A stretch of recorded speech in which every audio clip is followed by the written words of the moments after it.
Imagine looking at your smartphone screen during a dull afternoon coffee break, expecting to see your golden retriever waiting by the front door, only to watch a remote controlled mechanical camera lens rotate slowly toward your master bedroom and reveal that your entire 7-year relationship was a carefully staged corporate lie. It doesn't start with a frantic cinematic screaming match. It starts with the tiny, high-pitched mechanical hum of a motorized pet camera panning 360 degrees, and the chilling, metallic realization that the two men you trusted most in this world, your husband and the closest male friend who held your house keys, were currently occupying your private living space while you were processing accounting files at your office downtown. I didn't scream, I didn't drop my coffee, and I didn't rush out of the corporate building in a manic panic. I simply pressed the small blue microphone icon on my screen, delivered a flat, unyielding 2-hour evacuation notice through the automated speaker, and initiated a total, systematic legal liquidation that would leave my husband completely penniless and dismantle 2 separate households before the week was over. Let me show you how a precise, detail-oriented woman can utilize a single smart home application to execute a total asset forfeiture in a Los Angeles court without ever raising her voice. My name is Scarlett. I am 26 years old. If you saw me managing the corporate risk compliance data and commercial asset portfolios behind the dual monitors at a prominent financial consultancy firm in the downtown district of Los Angeles, California, you would see a highly precise, completely methodical woman. I have striking, rich raven black hair that I keep styled in a clean, elegant shoulder-length cut, deep amber brown eyes that have spent years auditing complex system anomalies, and a life measured entirely by the unyielding laws of data verification and structural documentation. I didn't inhabit a disorganized world where major milestones happen by accident or emotional impulse. My home was a custom-designed, contemporary minimalist villa located in a quiet, upscale sector of the Los Angeles hills, a space built on 5 years of absolute, simple devotion and a rigid lifestyle pattern that I believed was completely secure. I managed the household accounts, monitored our network firewalls, and organized our investments with the exact same mathematical precision I used to protect corporate clients from internal fraud. I believed that this transparent routine was the ultimate proof of mutual honor, completely unaware that the safety protocols I designed were about to map out the complete destruction of my innocence. My husband Julian was 28. He was a senior commercial asset manager at a boutique investment firm, a man whose charm was smooth, calculated, and immensely effective with high net worth developers. He was broad-shouldered, with a wardrobe full of premium tailored clothes, dark hair that he kept perfectly groomed for high-end corporate dinners, and a confident, easy laugh that made him highly popular at the suburban country clubs. He was the model of a fiercely dedicated, supportive provider. He spent his weekends reviewing property development logs, he never missed an anniversary dinner, and he returned to our villa every evening with a tired but structured smile, kissing my forehead before reviewing our weekly investment balances. He always positioned himself as the primary protector of our future equity, constantly reminding me that his grueling navigation of commercial real estate parameters was the only mechanism expanding our lifestyle. I trusted that sharp professional pride implicitly. He wasn't a reckless gambler. He was a man who lived by legal timelines and market data, and I believed that a man whose entire career depended on strict regulatory compliance could possibly possess the chaotic, reckless cruelty to forge an alternative lifestyle inside his own home.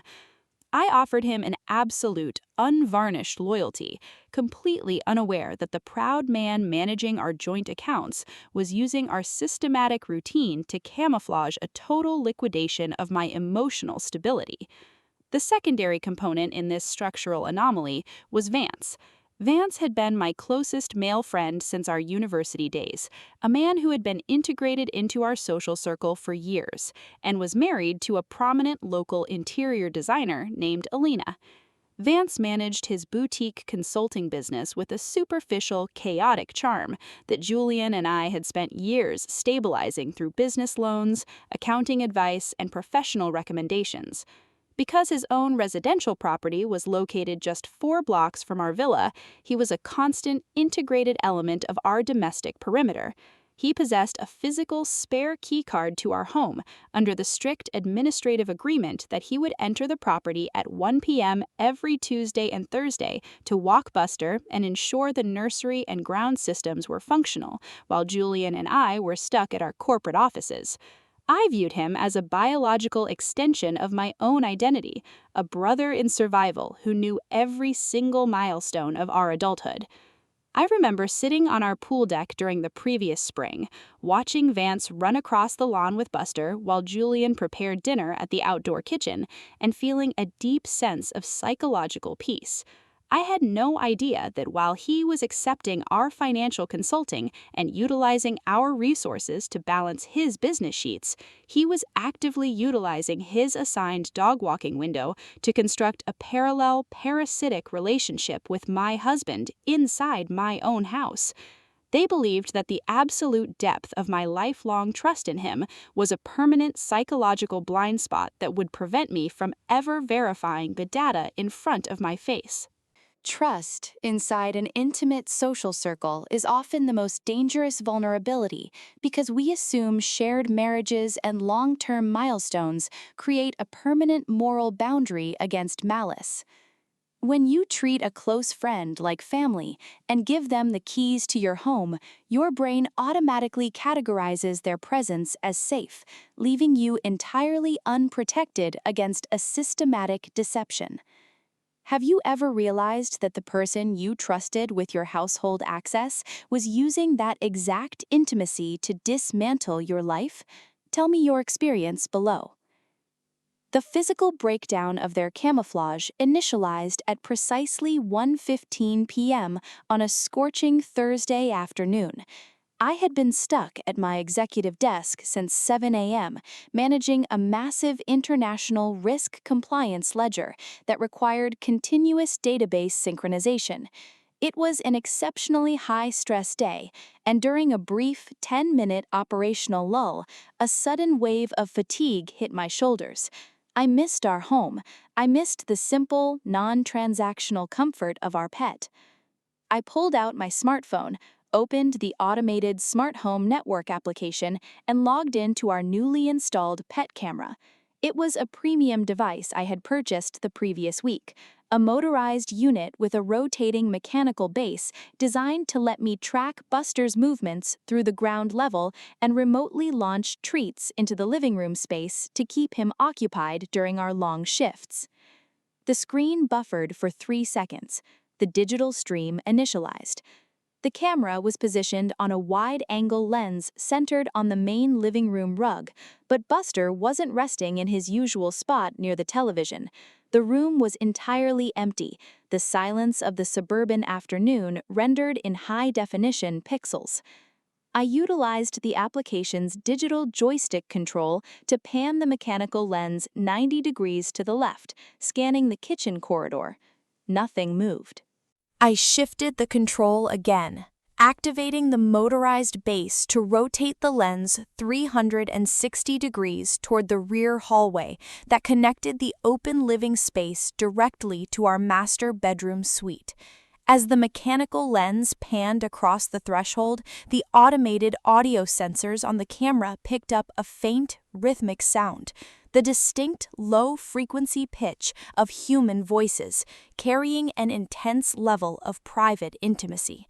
The bedroom door, which I always kept strictly closed before leaving for the firm, was resting halfway open. I adjusted the digital joystick, zooming the high-definition lens directly through the structural gap of the oak doorframe.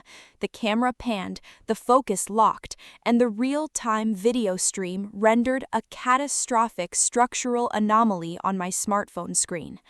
The two men were not walking the dog.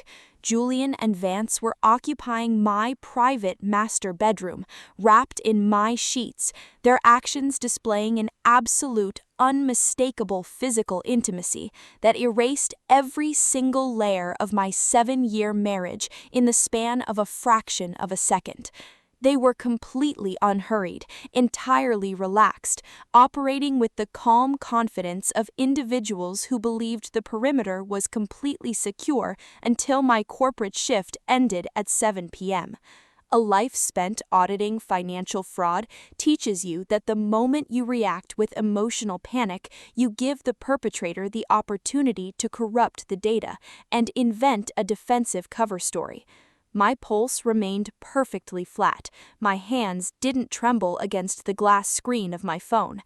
I reached my finger to the side panel, activated the application's background recording function, and captured a high-resolution 3-minute digital file of the live stream, ensuring the timestamps, the local network destination, and their faces were perfectly logged into the firm's cloud backup.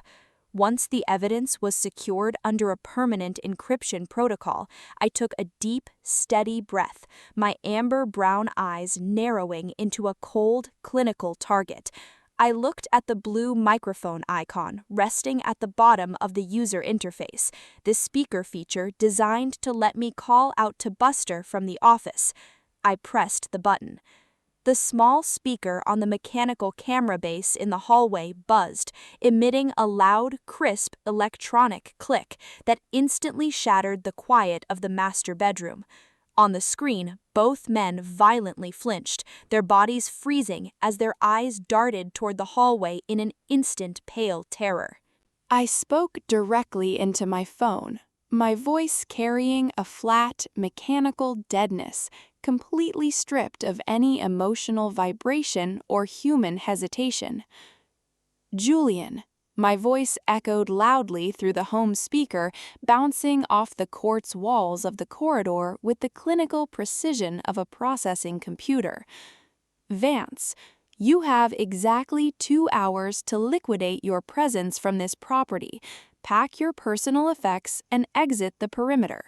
If the security sensors register your biological signatures inside this house at 3:30 p.m., the automated system locks will cycle, and the local police department will receive the raw video file I am currently uploading to the state fraud server.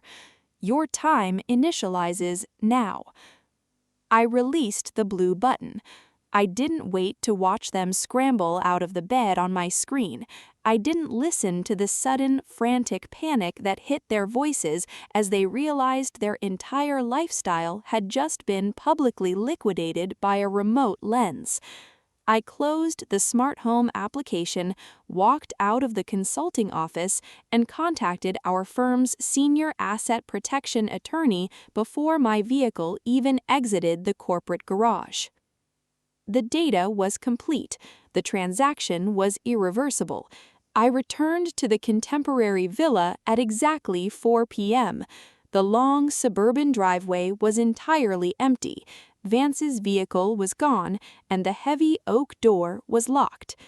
When I stepped inside, the silence of the house was absolute. Buster was waiting by the kitchen island, his tail wagging slowly, entirely oblivious to the human wreckage that had occurred above his head. I walked up the stairs to the master bedroom. Julian's custom-tailored suits had been violently ripped from the hangers, the closets empty except for a few discarded ties and empty shoeboxes. Vance's spare keycard was resting on the marble counter next to a spilled glass of water. They hadn't tried to call me. They hadn't sent a single defensive paragraph. They knew the analytical structure of my mind too well. They knew that the moment I delivered that metric-driven notice through the speaker, the emotional marriage was dead, and a cold, legal execution had begun. The subsequent dissolution process did not resemble a standard amicable California divorce. It transformed into a massive, multi-layered commercial and civil war that completely split our affluent social network down the center. On Friday morning, less than 24 hours after the camera lens rotated, my legal counsel delivered a formal 100-page petition to the Los Angeles Superior Court. It wasn't a simple request for division of property. It was an aggressive, fault-based liquidation brief grounded in civil fraud, breach of fiduciary trust, and grand concealment of household assets. The legal strategy was absolute. Utilizing my administrative credentials as the primary manager of our household compliance trust, I had spent the weekend downloading every single financial ledger we had synchronized over 5 years. I discovered that Julian had used our joint savings accounts to finance a series of secret commercial property options for Vance's consulting business, listing our personal estate as the primary guarantor without my explicit signature on the validation lines. When I presented the 3-minute high-definition recording from the camera lens, the historical network timestamps, and the forged financial signatures to the presiding family law judge, the psychological defense Julian attempted to construct completely dissolved. He hired an expensive celebrity defense attorney who spent 3 months attempting to claim that the smart home video file was an unlawful domestic privacy and should be suppressed under state electronic surveillance laws. The judge, a senior, unyielding legal authority with 30 years of experience auditing commercial fraud, sat at his elevated bench, reviewed the digital file layout, and shook his head with an expression of profound, chilling disgust. "This is not an issue of domestic privacy," the judge ruled, his voice echoing off the paneled walls of the Los Angeles courtroom. The petitioner established this network device to monitor her own property and protect her domestic assets. The respondent utilized his position of trust to conduct an identity fraud and a financial theft inside the marital home. The administrative integrity of this court will not protect a predator behind his own sheets. The litigation dragged through 6 months of intense forensic discovery, but the outcome was mathematical. Under the strict parameters of California commercial and family codes regarding the intentional dissipation of community property for a non-marital relationship, the judge executed an absolute, total asset forfeiture. Every single asset, the multi-million-dollar contemporary villa in the hills, the joint corporate investment portfolios, the liquid cash reserves, and the residual rights to our consulting trust, were absolutely awarded entirely to me. Julian was left with nothing but his clothing and a massive debt obligation to cover my firm's legal fees. He was left completely penniless in the middle of the city. But the destruction of Julian's financial existence was only the primary sector of the audit. The collateral damage hit Vance's household with the exact same unyielding force. On the 3rd week of our discovery process, I made the calculated decision to share the verified data files with Elena, Vance's wife, the prominent interior designer whose business shared our corporate accounting notes. Elena was a woman of extraordinary sharp poise, and she didn't waste a single hour on emotional negotiations. The moment her legal counsel cross-referenced the pet camera files and the forged land options that Vance had attached to her boutique design studio's credit accounts, she initialized a secondary parallel dissolution lawsuit in the neighboring county court. She utilized the exact same data templates I had designed, tracking Vance's historical navigation logs, freezing his business corporate lines, and pulling her family trust's capital out of his consulting firm within 48 hours. Vance's boutique business, starved of Elena's family funding and hit with massive compliance audits from the state licensing board, collapsed into immediate insolvency. Within 90 days, he was forced to liquidate his office space, his assets were seized to cover the forged option debts, and Elena secured a total divorce decree that stripped him of his residential rights to their lake property. 2 separate empires of superficial suburban success were entirely flattened by the data string generated by a single rotating camera base. The final verification of their ruin materialized inside the high-end executive conference room of my law firm in downtown Los Angeles. The legal teams had assembled to sign the closing transfer manifests for the real estate deeds and asset titles, a formal, cold ritual that marked the absolute conclusion of the 6-month war. I didn't walk into that corporate space wearing an office suit or a rigid uniform. I stepped through the glass double doors wearing an exceptionally beautiful, gorgeous deep plum silk midi sundress with a delicate flowing skirt and an elegant neckline that caught the ambient track lighting beautifully. It was a stunning, sophisticated dress designed for a high-end social setting, making me look radiant, effortlessly beautiful, and completely independent.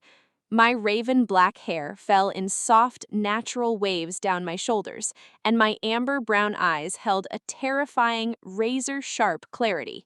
But the most striking transformation was not the plum silk dress, it was the expression on my face. My lips were turned upward to a powerful, quiet, slight smile of absolute victory, a calm, knowing tabassum that held no anger, no malice, and no remaining sorrow. It was the smile of an expert auditor who had tracked the anomaly, executed the protocol, and won every single piece of the board. Julian was sitting at the opposite end of the mahogany table, looking 30 years older, his tailored clothes loose against his frame, his dark hair disheveled, his face completely pale and hollow. He looked like a ghost trapped inside a corporate office. Vance sat exactly 2 feet to his left, his business closed, his marriage erased, his eyes fixed on the carpet with the absolute broken silence of a permanent defeat. I walked slowly to the head of the table, my silk dress rustling softly against the leather chairs, my amber brown eyes locked onto Julian's trembling hands as I slid the final transfer documents across the wood. "Avery, Scarlett," Julian stammered, his voice thin, cracked, and completely stripped of his former smooth corporate confidence. "The judge took the entire portfolio. I can't even afford the deposit on a 1-bedroom apartment in this city. Vance is sleeping on his brother's couch outside the county line. You took absolutely everything we built over 7 years. Was it really worth completely destroying our lives just for an audio recording on a pet monitor?"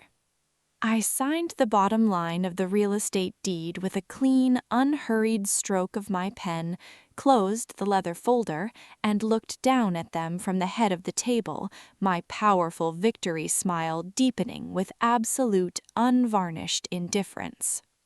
"I didn't destroy your portfolio, Julian," I replied, my voice perfectly flat, carrying the cold finality of a system report. "I simply allowed the California legal system to output the exact reality of the data you chose to enter into my master bedroom. You chose to sign a digital contract of your betrayal while I was working to support our assets. Enjoy the final compilation of your parameters." I picked up my secure drive, turned on my heel, and walked out of the boardroom into the bright California sunlight. Behind me, the double doors clicked shut with a heavy, metallic finality, leaving the 2 traitors completely broke, exposed, and isolated inside the vacuum of their own greed. Buster was waiting for me in the lobby, his leash held by my new security team, and our path finally stood on its own unshakable foundation. Do you know why I am telling you this story from the top of this skyscraper today? Because the predators and deceivers of this world want you to believe that if you are a regular, structured person who focuses on your data and trusts your circle, you are too weak to defend your own life. They think that because you are quiet, because you ignore their small slights while coordinating their family assets, you must be blind to their large conspiracies. They believe that a gaslighted heart will always collapse into useless tears. But they do not understand the absolute, unalterable laws of patience and documentation. Your life does not belong to the people who try to manipulate your absence using your own house keys. And you don't need a loud screaming match, a public scene, or a chaotic confrontation to execute absolute justice. You just need the cold, silent discipline to collect the data, secure the evidence, and wait for the exact moment to let their own greed pull the trigger on their existence. Julian and Vance thought they could steal my sanctuary because I was a quiet auditor at a phone screen. They forgot the most basic rule of the system backups. The woman who manages the files always knows exactly how to liquidate the assets. I am Scarlet. The audit is finalized. The asset is secured, and my path finally stands on its own unshakable foundation. Now I have a final question for you, the person listening to my voice in the quiet of your own room tonight. If you discovered your husband and your closest friend were utilizing your dog-walking keys to conduct a secret affair right inside your own bedroom, would you lose your temper and scream at them in the living room, or would you wait patiently for your smart home camera data to freeze their entire corporate asset structure and watch them get removed by investigators in front of their own board partners? Tell me your strategy in the comments below. I am analyzing your logic.